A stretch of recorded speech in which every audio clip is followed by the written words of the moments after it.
gens partout.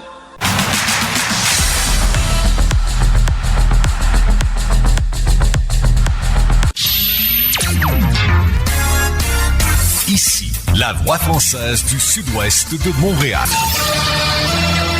Direct, info, toute l'actualité. Radio Soleil, une radio privée, commerciale et indépendante.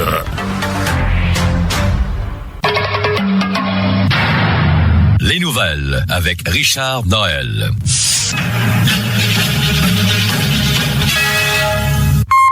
Les Québécois les plus pauvres et malades restent sur leur faim. Le gouvernement Legault refuse d'adopter une motion déposée par le Parti québécois afin de rendre automatique le crédit à la solidarité pour les prestataires de l'aide de dernier recours. Le protecteur du citoyen déplore le fait que 40 000 de ses bénéficiaires ne reçoivent pas le crédit à la solidarité parce qu'ils n'ont pas présenté de déclaration de revenus.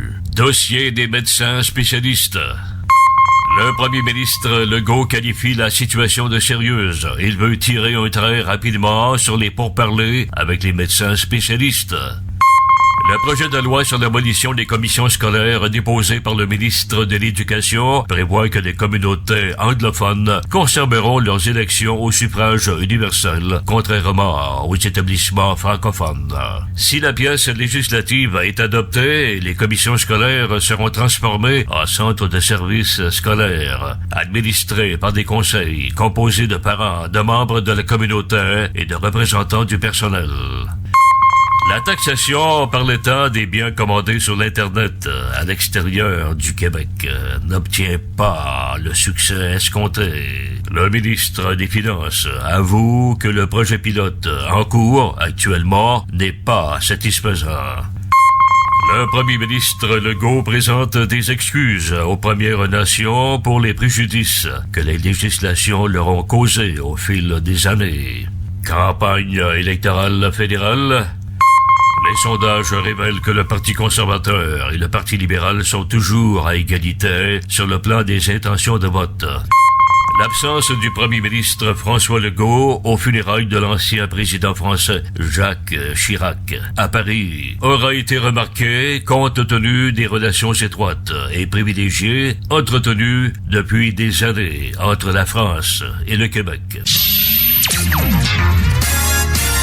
Ici, la voix française du sud-ouest de Montréal.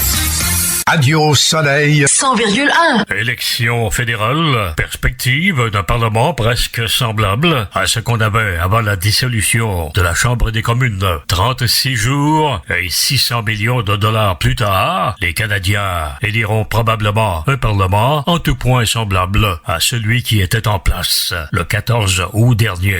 Nouvelle mise en garde du premier ministre François Legault à l'intention de la population québécoise. L'identité et la défense des valeurs québécoises sont à la base d'un discours dans le cadre d'un congrès de sa formation politique à Québec. Ce qu'on a besoin, c'est pas à Ottawa plus de fonctionnaires, c'est à Québec plus d'infirmières.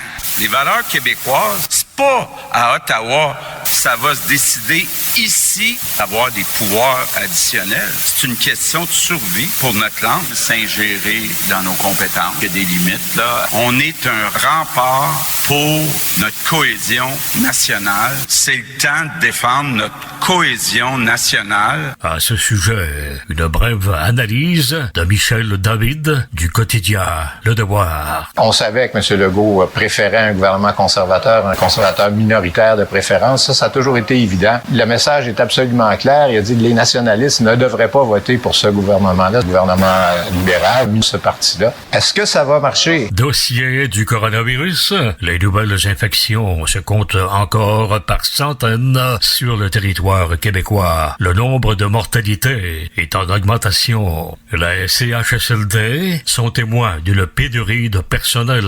C'est très difficile. Le monde attend et puis il y a des cas qui sont assez graves, qui ont besoin d'être traités, qu'il faudrait que tout le monde se prenne en main. À Pincourt, la 39e édition de la parade des pompiers aura rassemblé en fin de semaine les services de sécurité incendie des 4 coins du territoire de la municipalité.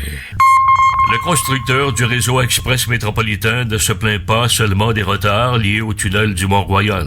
Une entreprise affirme que les villes de l'ouest de l'île de Montréal ralentissent considérablement l'avancement du projet. Le principal conflit implique la ville de Kirkland et l'entreprise.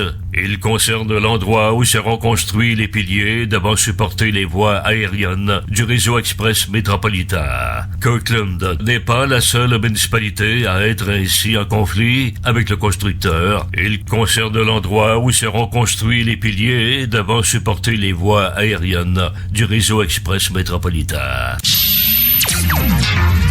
100,1, l'information qui vous concerne. En semaine, bulletin de nouvelles. La fin de semaine, la capsule, ça s'est passé cette semaine. Dossier chaud, émission d'affaires publiques. À votre service 24 heures par jour, 7 jours par semaine. Présent partout.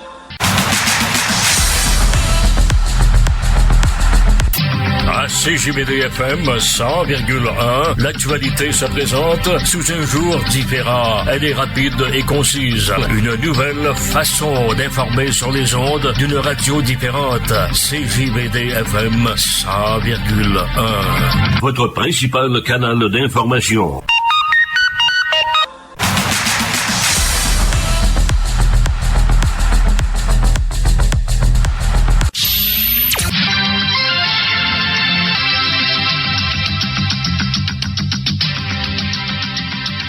Présent partout.